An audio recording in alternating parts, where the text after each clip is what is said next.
रियाज के नमूना बा। भजन भाव के पहले कोनो धुन दर्ज गावल बतावल जरूरी ना होले, लेकिन हमनी के मजबूरी बा। ए भैया बाबू लोगन बदे ठंडी में घर दुआर मेहरारू के में कौन बात आई है वो तो छोड़िए के ना आइल हम। प्यार करे वाला लड़का और लड़की में दूरी बन गिल बा। लड़की एक दिन लड़का से मिलल कलश की सुन एमे तार कोनो कसूर नहीं खे, तो से कोनो शिकायतें नहीं खे। कहतिया कि हई ये लाइन में समझ जइहा। कहे का जकरा से लभ कैला ओ करे से परेशानी बाहो।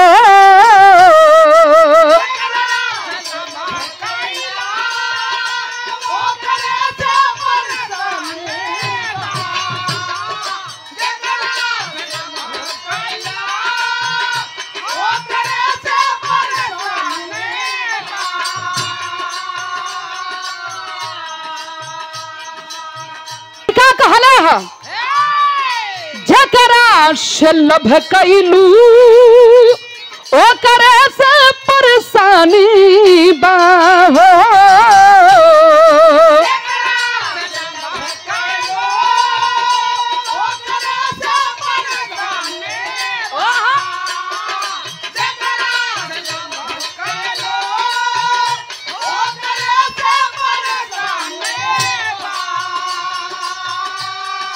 जकरा से लभ कैलू ओ करे से परेशानी बाहो।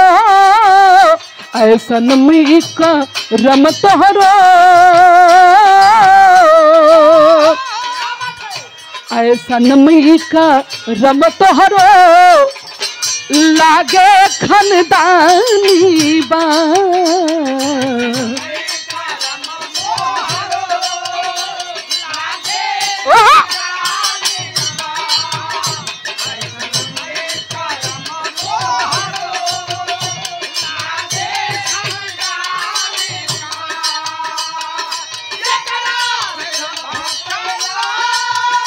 ओ करे से परेशानी बाहो।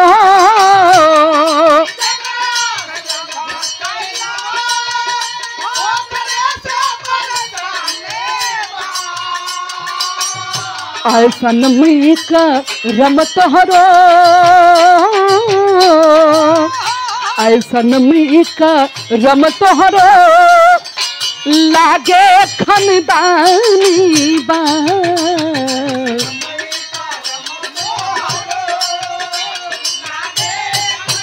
क्या बात है?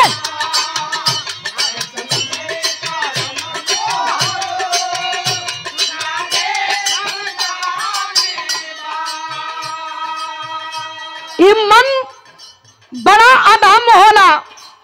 भजन में भाव में जोग में तप में जल्दी रमत नहीं। अगर रम गईल तो जल्दी केहू के हटा भी ना सकेला। ये जीवन बड़ा अनमोल हो। जिंदगी भटकल करत बा, लेकिन यहाँ जे भी बैठल हो इन लाइन आप लोगन के भी बदे हो। जे जैसे है आप लोगन भी भगवान के याद करी हन। एक बेटी के फरियाद अपने आराध्य अपने विश्व गुरु परमहंस स्वामी अड़गड़ानंद महाराज जी के दरबार में आज के 3 महीना पहले हमें भी गावे के भगवान के सामने सौभाग्य प्राप्त भई रहल। मालिक के आसन लगा रहल, भगवान अपने गद्दी पर बैठा रहलन और यही भजन के भगवान के सामने हम शुरू भी कई ले रही। कौन भजन बा? विश्व गुरु परमहंस मालिक स्वामी अड़गड़ानंद जी के दरबार में गीत के गौले रही और ये भी गीत भगवान के चरण में ही हो। कहा नाम बा कैसे? ऐसन दया कैनी आज जानत जमाना बाहो।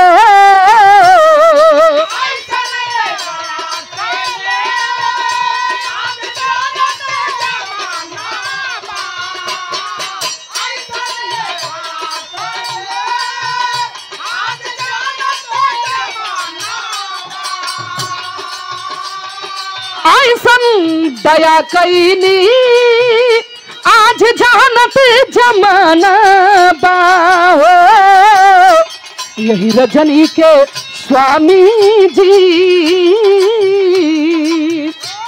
यही रजनी के स्वामी जी राउर चरनिए खजाना बा।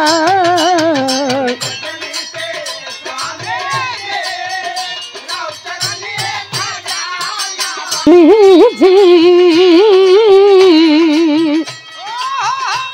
यही रजनी के स्वामी जी राउर चरनिए खजाना बा।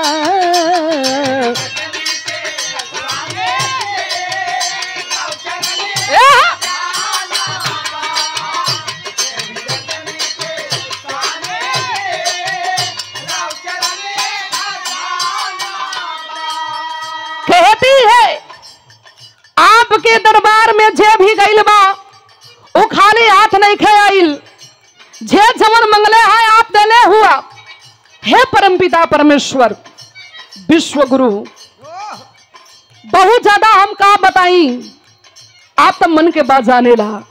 कहत बेका हमरो जोड़ल गुलिस्ता सजवले बनी,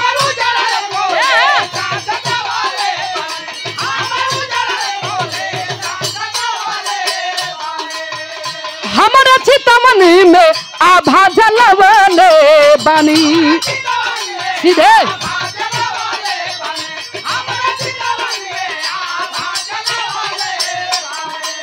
हो दे के बिटिया के प्यार कहनी हम के उधार,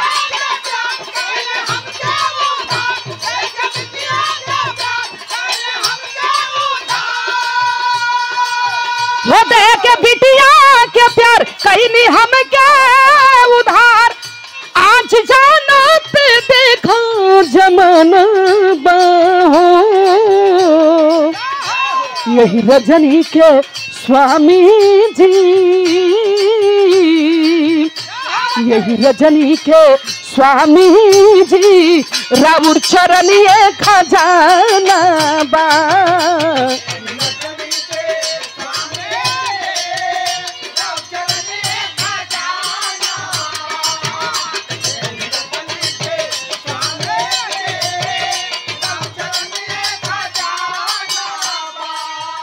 और ये कि हे भगवान आपके महिमा कतना हम बखानी।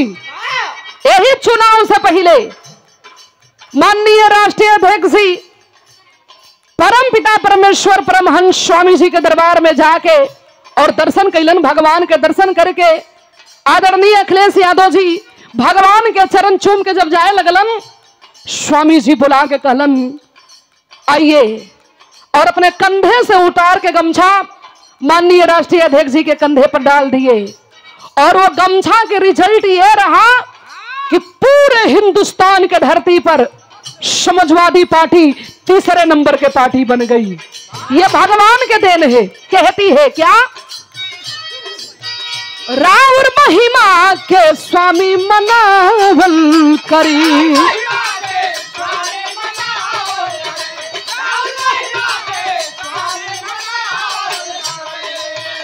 गीत हरियन जो मन में गावल करी।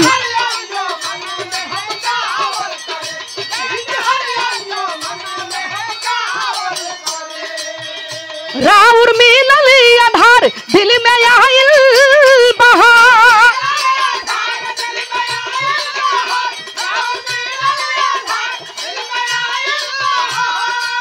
हो राउर मिलल आधार दिल में आइल बहार। सगर सुर भीत देखो तराना बाहो, यही रजनी के स्वामी जी, यही रजनी के स्वामी जी राउर चरनिए खजाना बा।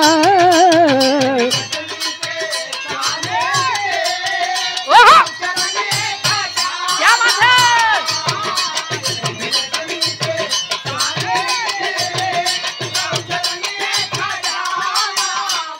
आखिरी बंद में गुरु घराने के परसे देती है।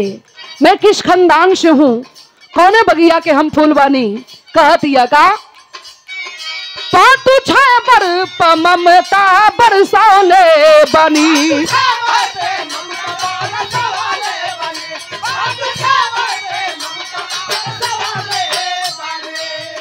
काशी बुल्लू के जैसन संवरले बनी,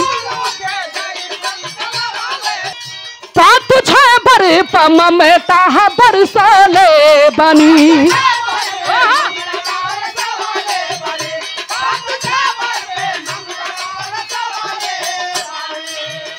काशी बुल्लू के जैसन सजवले बनी,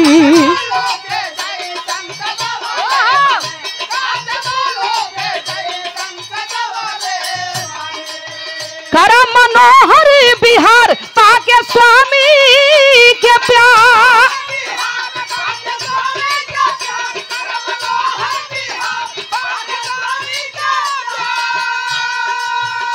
कर मनोहर बिहार पाके स्वामी के प्यार, चमकत जो खाने के देखो तराना बाहो,